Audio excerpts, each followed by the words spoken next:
Dari Siti Rohani Simangunsong. Ini pertanyaannya panjang, tapi ini seperti dia curhat, dia bercerita. Shalom Pak Pendeta.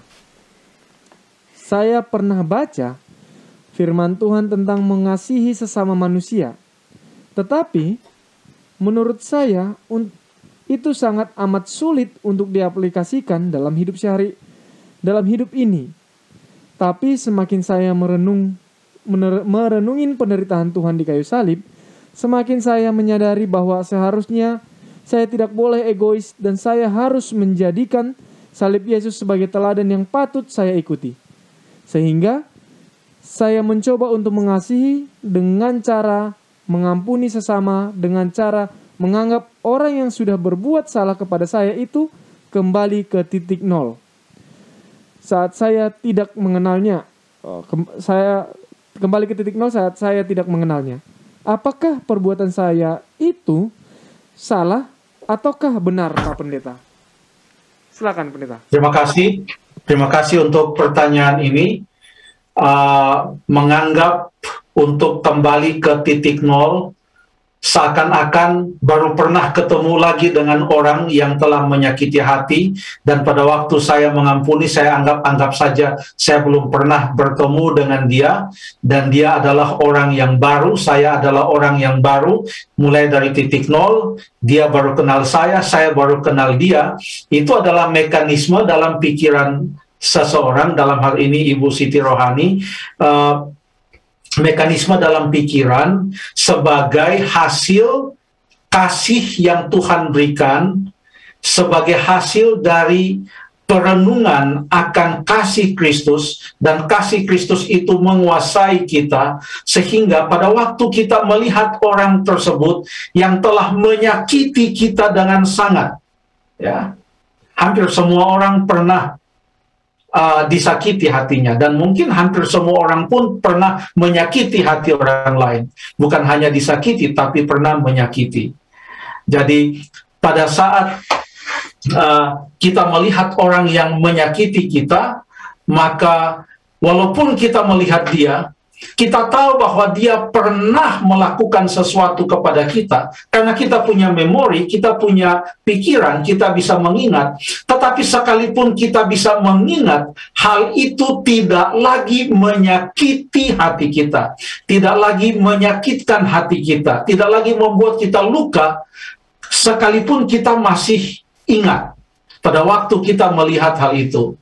Alkitab menggambarkan bahwa seakan-akan ia tidak pernah melakukan kesalahan. Ya, apakah dengan demikian kasih dan pengampunan, itu kan pertanyaannya juga. Apakah kasih dan pengampunan itu saling berkaitan? Ya, betul. Kasih dan pengampunan itu saling berkaitan. Kalau kita mengasihi, kita mengampuni. Ada ayat contohnya yang mengatakan dalam Yesaya pasal yang ke-55. Yesaya pasal yang ke-55, saya mau baca ayat yang ke-7 yang mengatakan, baiklah orang fasik meninggalkan jalannya, dan orang jahat meninggalkan rancangannya. Baiklah ia kembali kepada Tuhan, maka dia akan mengasihaninya, dan kepada Allah kita, sebab ia memberi pengampunan dengan limpahnya. Jadi mengasihani atau mengasihi itu sejajar dengan mengampuni. Kita tidak bisa mengatakan kita mau untuk mengasihi karena kita telah merenungkan tentang Yesus, tentang kematiannya di atas kayu salib, lalu kemudian kita tidak mau mengampuni orang yang telah bersalah kepada kita. Yesus mengajarkan hal itu di dalam doa yang ia ajarkan dalam Matius pasal 6 ayat 9 sampai ayat yang ke-13. Doa Tuhan Yesus yang mengatakan, ampunilah kami seperti kami mengampuni orang yang bersalah kepada kami. Dia mengajar kita untuk mengampuni. Bahkan di atas kayu salib pun Tuhan Yesus mengatakan, kita tentu masih mengingat salah satu perkataan Tuhan Yesus dari atas salib, ampunilah mereka karena mereka tidak mengetahui apa yang mereka perbuat. Jadi apa yang terjadi pada Ibu Siti Rohani, kita puji Tuhan, ada pekerjaan kuasa Roh Kudus di dalam hati, sehingga kasih Yesus yang sungguh besar itu sanggup menghapuskan segala rasa sakit hati atau kepahitan di dalam hati, sehingga pada waktu kita berbicara dengan orang yang sudah menyakiti kita, atau kalau kita mengingat orang yang telah menyakiti kita, atau kalau kita bertemu dengan orang yang menyakiti kita, sekalipun kita masih mengingat apa yang ia lakukan, tetapi ingatan itu tidak lagi membuat hati kita sakit atau membuat hati kita marah atau penuh dengan dendam. Tapi yang ada hanyalah pengampunan. Oleh karena kita merasa kita pun telah diampuni oleh Tuhan. Sebenarnya aplikasi ini tercermin juga dari perumpamaan yang diberikan oleh Tuhan Yesus pada waktu Petrus bertanya kepada Tuhan Yesus sampai berapa kali harus mengampuni. Apakah sampai 7 kali? Lalu kemudian Tuhan Yesus katakan bukan, tetapi sampai 70 kali 7 kali.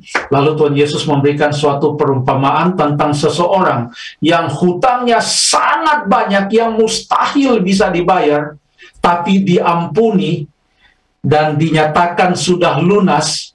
Dia tidak perlu lagi membayar hutangnya yang mau kerja ratusan tahun pun tidak akan dia bisa bayar itu, kalaupun dia bisa hidup sekian ratus tahun. Dan itu diampuni, diputihkan, dibersihkan, dianggap tidak ada.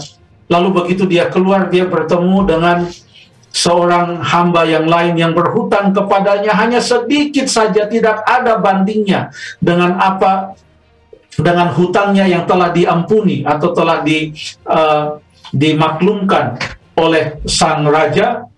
Maka ia gantinya mengampuni temannya itu, ia justru menangkap temannya itu, menuntut dan dimasukkan ke dalam penjara. Orang itu tidak merasakan kasih atau kebaikan, kemurahan dari raja yang telah mengampuni dia, yang menggambarkan juga kepada kita bahwa kita pun dengan mengingat kasih Tuhan Yesus yang sungguh luar biasa kepada kita, maka tentu kita pun akan mau mengampuni mereka yang menyakiti hati kita.